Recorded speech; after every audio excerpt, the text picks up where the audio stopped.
guys, welcome back to my channel. I wanted to sit down and talk to you a little bit about my sleep training experience. Recently, we tried to sleep train our 4.5-month-old. I think he was around 4.5 months. He's now officially 5 months old.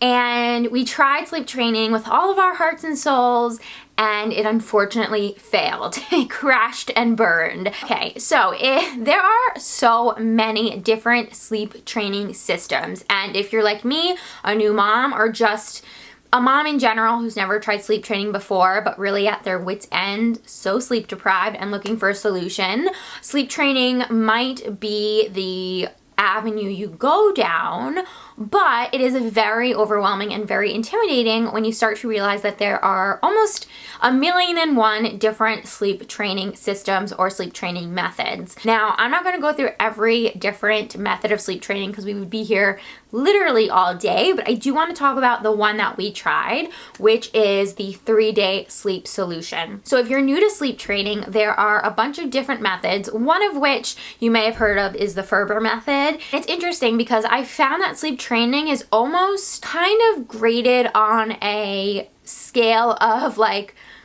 not wanting your baby to cry at all the way up to like we're just letting our baby cry it out. We're just like full on baby's gonna cry, we're not going to the baby at all.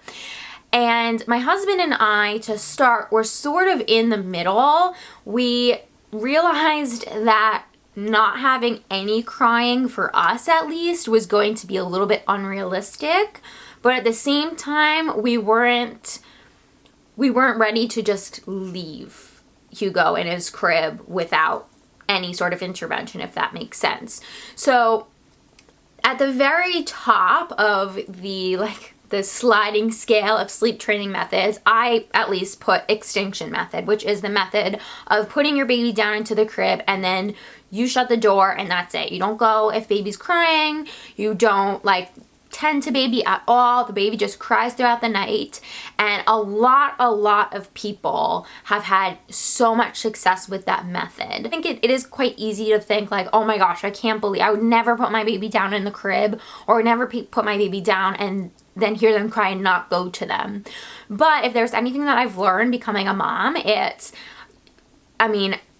judgment goes out the window, right? Like when you are so sleep deprived, when you are just trying to figure out and get to know your baby, everything is on the table. And what works for one parent might not work for another, but at least for me, no judgment anywhere, anytime.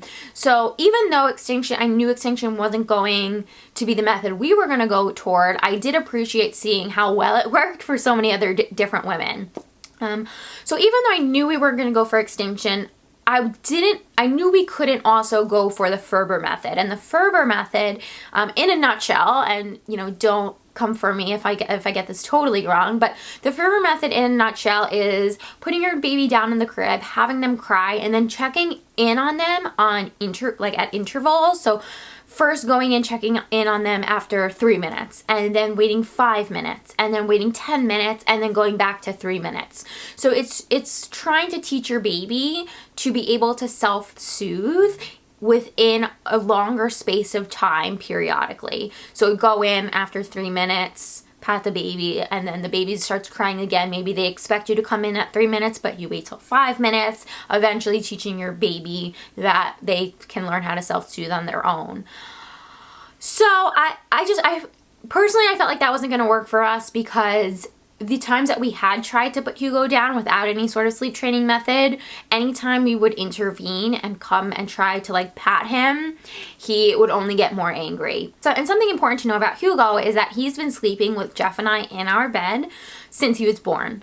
He, from the get-go, was not the baby that you could put down on his back. And honestly, I didn't even know that was a thing. As a new mom, all you see are these images on TV and in movies of little tiny infants sleeping soundly in their bassinets. You put your baby down in their bassinet, maybe they're awake a little bit, but they yawn and then they fall asleep and they're little angels. And so I had no idea that it was even a thing that you could put your baby down in their bassinet and they could hate it. They could hate being on their back. And that was Hugo to a T. He hated being on his back. He hated being in his bassinet.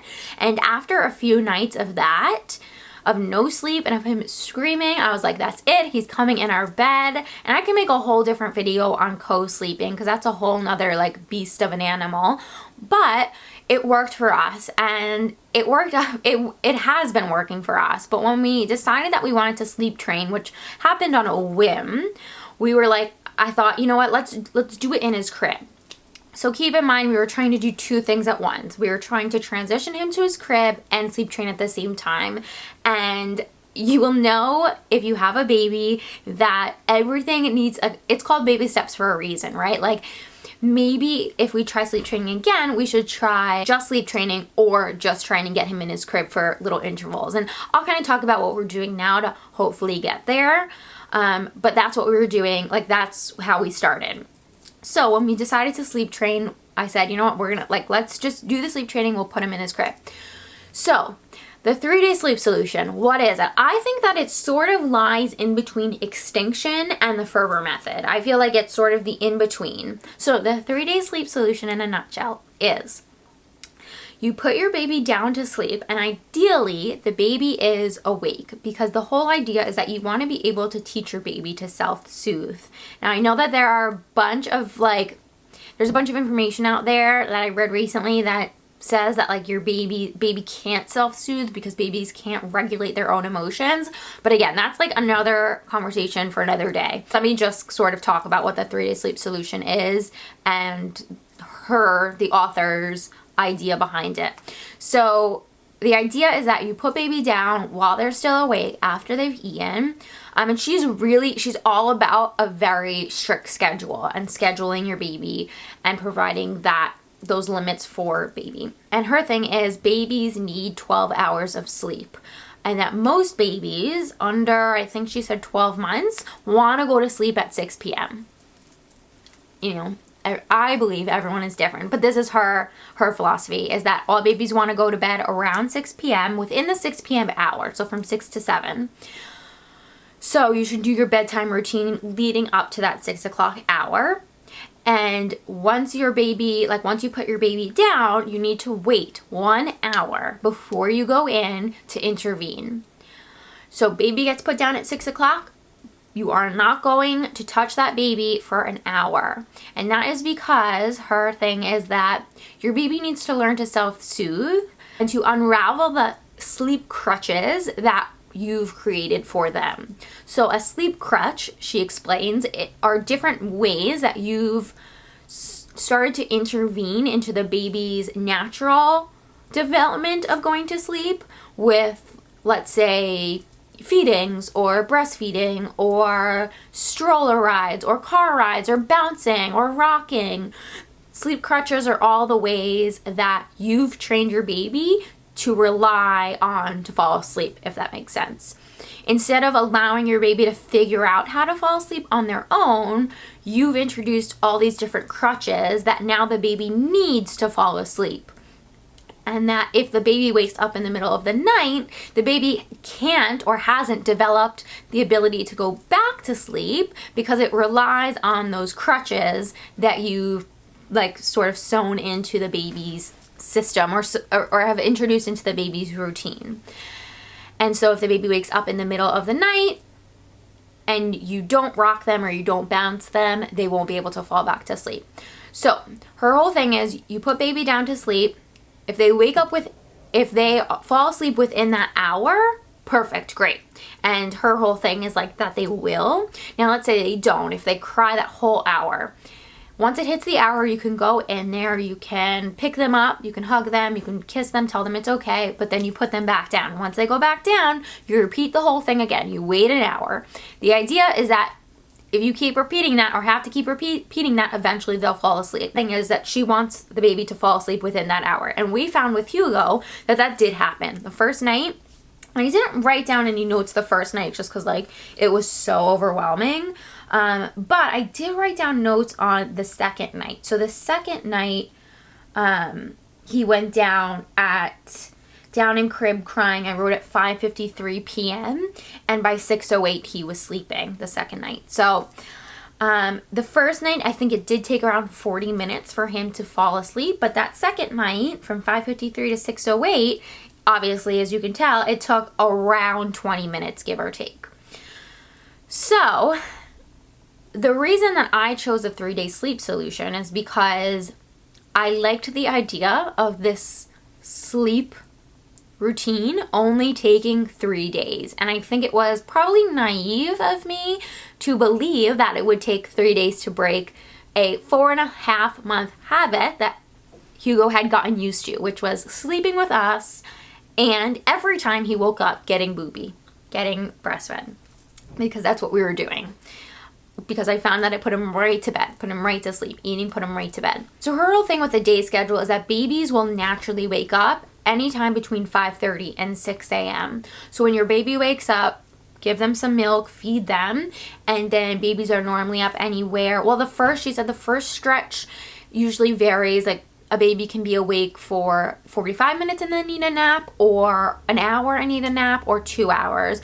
She says that the day schedule is a lot more flexible and relies a lot more on the cues that your baby is giving you that they're ready for a nap. And Hugo's daytime schedule I've found when I read his cues, is pretty consistent. He can usually fall asleep for his first nap after about 45 minutes, or I can stretch it out to like 2 hours. So if he's up at 6, I can sometimes stretch it out to 2 hours, an hour and a half until his first nap. Just the consistency of every 4 hours getting fed, or every 3 hours, depending on how much food your baby needs. And then the whole 6 a.m. wake up, 6 p.m. sleep. Should also mention, by the 3rd night, he had lost his voice. And that was another big thing. And luckily we've talked to other parents and that's happened to them as well. And apparently it's not a medical cause for concern as much as it is just heartbreaking and emotionally just wrenching for parents. But that also played into why this sort of crash and burn for us. So why did it fail? Now, I believe that it failed for a few different reasons. I think that if your baby isn't ready for sleep training, it's not going to work. Or I should say, if your baby's not ready for sleep training, it might take a lot longer than you anticipated.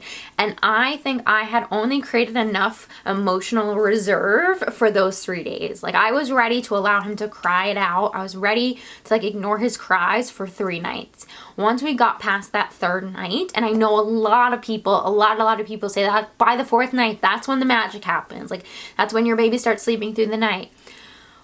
But I had nothing left to give. If you saw that vlog, my weekly vlog of sleep training, then you know that I had just nothing left to give. And that's the craziest part about being a parent and motherhood. It's not, there are moments where it's not rational. And rationally, I didn't want all of the sleep training, all of the sleepless nights, all of the crying. I didn't want it to go for nothing. I didn't want it to be for nothing. But by that 4th day, I didn't have it in me again to put him through that. Now, I say put him through that as if I were harming him or hurting him. And there's so much research out there that supports that letting your baby cry it out has no negative impact on your baby. They will not remember that you didn't go to them in the crib, that there's no lasting negative impact. There's also research out there that says the opposite. I think at this point in this day and age with the internet, you can find research to support whichever side you want to take. Now, personally, I believe that it doesn't negatively impact your baby. I really don't. I don't think that it has long-lasting emotional implications on your child if you let them cry it out. But what it does have is some emotional implications on the parent. And by that 3rd night, I'm telling you, we just felt broken. We felt broken. We felt very defeated. And it was a very conflicting time because my husband and I both felt like we put in all this time, all of this energy into trying to sleep train, and we both didn't want to step back and just throw it out the window, which is essentially what we ended up doing. Now, by that 4th night, that night that we put him in a sleep suit and put him in our bed, he fell asleep right away. And we think partially it's because this is an environment that he knows. It's an environment where he feels safe.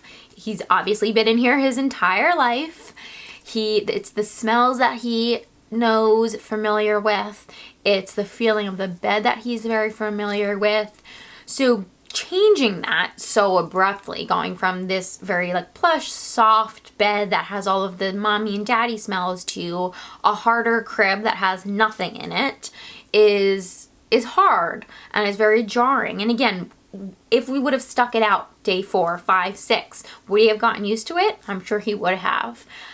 But again, it was more of a mom and dad issue. It was more of like we had the hard time with it. We just couldn't do it. We couldn't do it. We couldn't put him through more of that.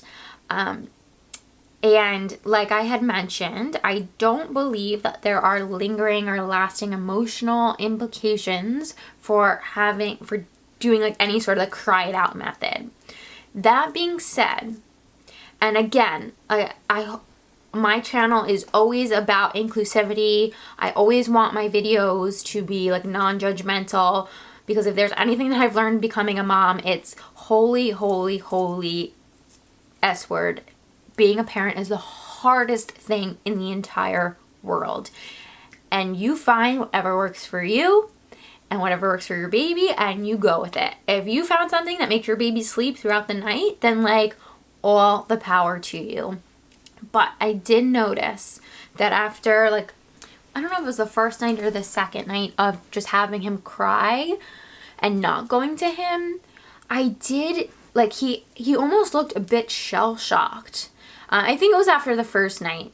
The next day, his face, like, it just looked a little shell-shocked. It looked like he was very much on edge and very much almost like not very, like, trusted. Like, there was a trust there that had been broken, and he wasn't quite as smiley as he had been. He wasn't quite as, like, interactive with me. It was very much like he didn't trust me anymore. Like wait a minute, like I thought I could rely on you and I thought you would be there for me and you weren't last night and I cried the whole night and now I just feel a little like I need to like re-understand the world. And I saw in his face and I saw in his eyes. Now, that's just my son, and that you may not have that same experience with your baby, so I don't want that to scare you into not doing sleep training. And again, if we would have kept with it for a week or 2 weeks and if it worked, I'm sure he would be fine. Now, like, again, like, I don't think that would have any sort of lasting emotional implications or psychological implications. But what I was seeing in that moment, what I was seeing on that day, was definitely a difference in his personality, a difference in the way he was behaving. And I think it was from crying all night and from not understanding, or from being in a different environment, and also from not getting the feedback or not getting the care from me during the night. So, yeah, all of that combined, on that 4th day, my husband and I were talking, and I had said, like, I don't have the emotional armor anymore to keep doing this, and he agreed. I think that Hugo maybe was too young. Now, they say that once your baby hits 3 months, their stomach is big enough where they can sleep through the night, or that they don't need nighttime feedings. Again, there's information that backs that up you can find on the internet, and information that contradicts that. I think even now when Hugo wakes up in the middle of the night, because Lord knows he still wakes up every 2 hours, every hour, I never think it's because he's hungry. And I actually don't think it's because he's hungry. Like, I think right now he's just waking up because of gas, or he's just like waking up. But I think it really depends on your baby. Essentially, I think sleep training really didn't work for us because I don't think Hugo was ready at 4.5 months. I just don't think he was ready for it. I think emotionally maybe he was a little underdeveloped, or was just very used to one thing and then couldn't handle or didn't want to handle that it had changed. And another reason, like, Jeff and I weren't ready to like continue with it. And consistency is key when you are sleep training, and everyone will tell you that in the Facebook groups, is that you want to be able to keep with it. Consistency. But we couldn't do it. We cannot. I think those really essentially is the reason why it did not work for us. Now, I'm not gonna lie, part of me just hopes that one day he sleeps through the night and we don't even have to worry about sleep training. I talked to my cousins who have kids, and neither of them sleep trained. Their kids just naturally fall asleep. I think sleep training, you know, is the solution that a lot of parents go to who are looking for a solution, because the sleepless nights after a while get really, really tough. And again, that's why I really recommend a support system, support groups on Facebook, or if you can find a support group in real life, that's fantastic. But you'll hear all different types of stories and see all different types of conversation, and can put your own questions out there. So again, I'll link that group and another group down below. There's another group that I'm a part of that is geared mostly towards sleep solutions that involve no cry it out. And I will put both of them down below. So if I like to be part of both, to be honest, and was interested in both, but if you feel strongly one way or the other, then you can join just one of the groups. And yeah, that's where I'm gonna leave it here. It's a little bit open-ended, but that's kind of where we are. If you have any sleep training experience, if you have tried sleep training and it worked, or tried sleep training and it failed, let me know down in the comments below. Again, I think like community and support is the biggest thing for parents, new moms, any parents in general, especially with sleep training. It is so difficult, and we need all the support we can get. So guys, thank you so much for watching. Don't forget to subscribe for more mommy and lifestyle, little touch of Disney content. Give this video a thumbs up if you enjoyed it, and I'll talk to you later. Bye guys.